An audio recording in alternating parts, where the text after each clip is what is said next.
Thank you. On Iran, are the negotiations still happening this week? Yeah. Where will they be? And what do you need to hear from They're Iran? all over, but they are negotiating. They'd like to do something, and we'll see if something is going to be done. They had a chance to do something a while ago, and it didn't work out, and we did Midnight Hammer. I don't think they want that happening again, but they would like to negotiate. We are negotiating with them right now, yes. Mr. President, Where will the meeting be? It seems like I it's can't tell changing. you that. Mr. President, what There exactly? really is more than one meeting. Yeah, please. Mr. President, how was your meeting with Gustavo Petro earlier today, and did you come to any agreement on counter-narcotic efforts? Yeah, we did. We worked on it, and we got along very well. He and I weren't exactly the best of friends, but I wasn't insulted because I never met him. I didn't know him at all. And we got along very well, and we're working on that. We're working on some other things, too, including sanctions. And yeah, we had a very good meeting. So you came to an agreement? I thought he was terrific. You know, he's very good. We got along great. Mr. President, can you give us any update on how the talks are going for potential changes to the Department of Homeland Security? Have you agreed to any specifics? Well, we have a secure border. In fact, we have 9 months now where nobody has come into our country illegally. Now, I don't know if I can believe that because, you know, you go from 25 million people to nobody, but the Democrats do that. You know, they're leaning left, the people that do that report. And for 9 months, they have said nobody has come into our. It is a strong, great border. We do have people coming into our country, but they're all coming in legally. You take a look at that and look at what was going on a year and a half ago on our border, where criminals were coming in, drug dealers were coming in, people from mental institutions were coming in. The worst, you know, they say the worst, I don't even know if I like the term, but the worst of the worst was coming into our country. And now we have virtually no, our country is, it's beautiful to see. Even if you go down, you know, some of you, I think, were down there a couple of weeks ago, and you couldn't believe it, right? Because you were there 2 years ago. 10,000 a day. And 10,000 a day, and now you didn't even see anybody. Nobody comes up with saving lives because nobody comes up. They have to come through the jungles, and they're dying of all sorts of problems, including murder. And we have nobody coming in, and we're getting people out. That we have 11,888 murderers who came into our country. We're getting them out. We're getting them out fast. And the only place where there's a little bit of a problem, and I will tell you this. Minnesota, their crime because of us, because we've taken out thousands of criminals, their crime is down. Not because of anybody else, it's because of us. Their crime is down.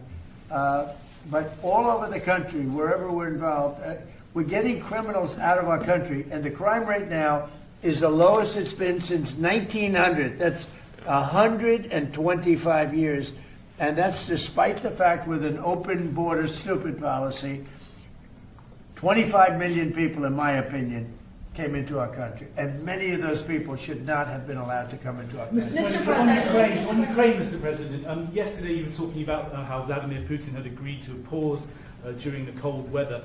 Overnight, those attacks have started up again. Apparently the worst. It was Sunday to Sunday, and it opened up, and he hit him hard last night. No, he agreed. He kept his word on that.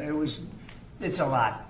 You know, 1 week is, we'll take anything because it's really, really cold over there. But it was on Sunday, and he went from Sunday to Sunday. Are you disappointed he didn't go further or go Yeah, I longer? would like him to. I want him to end the war.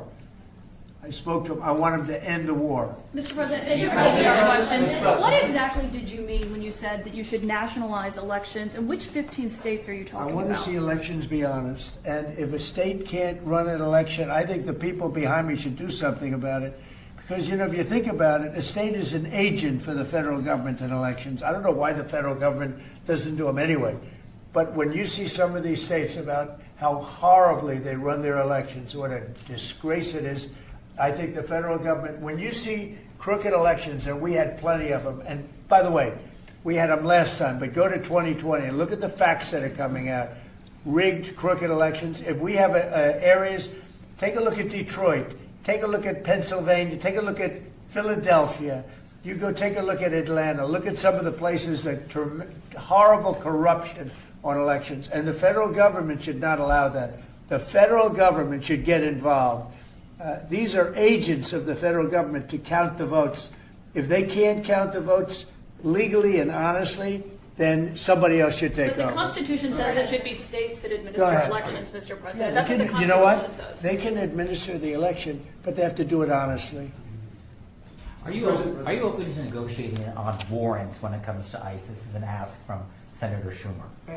Meaning, Requiring search warrants for ICE and immigration officials. I haven't even done it. I'm not thinking about search warrants. Yeah, Lindsey Graham is going to answer that. No, makes no sense. If we have to get a search warrant to get 15 million people out, Schumer's telling me he doesn't want them out. It's the most ridiculous idea. They do have some good ideas, I think. But I've got a better idea. It's your idea. In sanctuary cities. On immigration, I know what I'm talking about. I've got the scars to prove it. Y'all are playing like Biden didn't exist. Y'all won't tell the American people about Lake and Riley. It's a one-sided debate. For 4 years, our border was obliterated. They let them come in by the tens of millions, and they want to go back that way. We're not going. So, Mr. President, stick to your guns. If you got reforms that make ICE better, more professional, talk to me. But you should embrace what I'm suggesting. As long as 12 states have sanctuary policy, they'll keep coming. Unfortunately, you won't be president forever. These magnets of illegal immigration have to go. There is no upside to sanctuary city unless you're a complete radical nut job. The cops hate it, fraud around sanctuary cities, and you're going to get more illegal immigration. We're going to have a debate. I've been trying to solve this problem, but what the Democrats are doing is they're not getting to the underlying problem. It's not Stephen Miller. It's not Chris Ignome. It's not me. It's not you. It's policies that have been on the books that don't work. So if you want a debate on how to solve this problem, show up next week.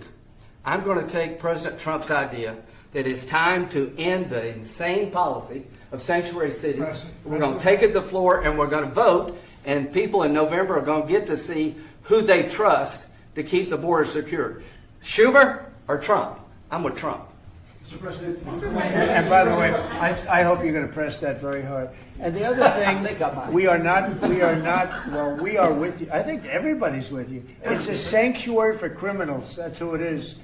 They could make our lives so much easier. All they have to do is hand over their criminals, hand over people that came into our country illegally that are murderers, that came out of jails, that came out of mental institutions, that are drug dealers. I can't believe in Minnesota that they want to have murderers walking all over the streets. I just don't believe it. Maybe somebody says it's good politics. I don't think it's good politics. I think it's really bad. The other thing we can't lose sight of is you probably have in Minnesota, and it's worse in some places like California, $19 billion in fraud. And we're going to find out, we're very deep into that investigation.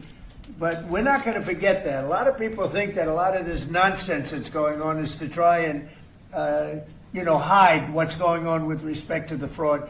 They have at least $19 billion. You're hearing 9. Now I'm hearing it's 19, and it's probably much more. So it's they talk about incompetence. I think it's not incompetence. I think it's just pure fraud. These are dishonest people. They're bad people. I think they hate our country, and we're going to get to the bottom of it. But don't let this hide the fact that you have tremendous fraud. And, if we find the fraud in this country, you'll have a balanced budget without even cutting anything. You'll literally have a balanced budget. Yeah, please. Mr. President, in Colombia, are you planning to work with President Petro to fight guerrilla groups and terrorist organizations in Venezuela? Well, they want me to do that, and we will. We're getting along very well in Venezuela with the leadership.